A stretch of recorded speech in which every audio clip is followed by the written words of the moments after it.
Waziri wa ulinzi wa Israel atishia kumuua kiongozi wa Kihuth Abdul Malik al-Huth, akikariri kuwa jeshi la Israel tayari limewaondoa baadhi ya wakuu wa matawi ya makundi ya wapiganaji ikiwa ni pamoja na Hamas pamoja na Hizbullah, lakini wakimtaja moja kati ya vigogo wakati huo Mohammed Deif akiongoza Hamas, lakini pia na Yahya Sinwar kiongozi wa Hizbullah, Hassan Nasrallah na mkuu wa ofisi ya kisiasa ya Hamas Ismail Haniya. Israel itaendelea kuwashambulia wapiganaji wa Kihuth nchini Yemen kujibu mashambulizi yao katika eneo la Israel na itatafuta njia ya kumuua kiongozi wao mkuu Abdul Malik al-Huth. Waziri wa ulinzi wa Israel Israel Katz alisema baada ya mfululizo wa mashambulizi mengine ya anga kwenye bandari za Yemen. Alikumbuka kuwa jeshi la Israel tayari limeshaua baadhi ya viongozi wa mrengo wenye silaha wa Hamas akiwemo Mohammed Deif na wengineo.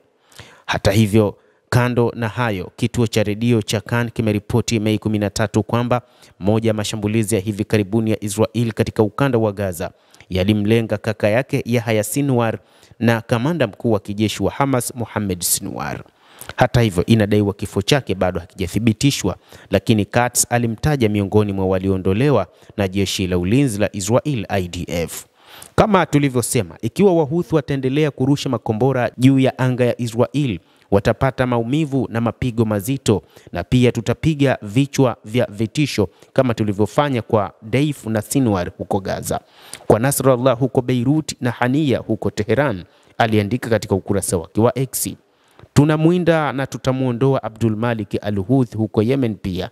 Tutajilinda kwa nguvu zetu dhidi ya adui yeyote, Katz aliongeza katika andiko lake huko katika ukurasa wa X, zamani Twitter. IDF imesema mapema katika siku hiyo kwamba mashambulizi zaidi ya anga yametekelezwa Yemen yakilenga bandari za Bahari Nyekundu za Hodeida na Al-Salif katika mkoa wa Hodeida unaodhibitiwa na Wahuth. Bandari hizi hutumika kuhamisha silaha na ni mfano zaidi wa utawala wa Wahuth unaonyonya wa kimfumo wa miundombinu msingi ya raia ili kuendeleza shughuli za kigaidi, IDF ilisema.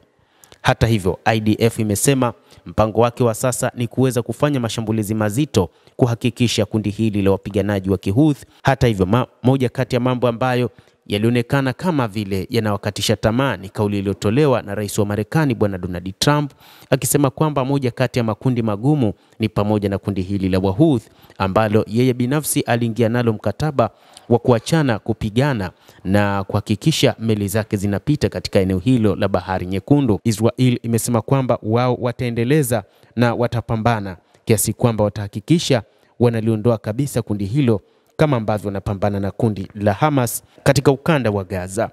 Basi mtazamaji wa The World News, hayo ndio yaliyopo wakati huu, ni kile kilichoelezwa na jeshi la Israel kupitia waziri wao wa ulinzi Bwana Israel Katz akisema moja kati ya watu wanaowawinda na mpango wao ni kuhakikisha watamuua ni pamoja na mkuu wa kundi la Wahuth Abdul Malik al-Huth ambaye ndiye kinara na ndiye kiongozi wa kundi hilo anayesababisha hali kuwa tofauti na ambaye anatengeneza mazingira ya Israel kushambuliwa kila kukicha.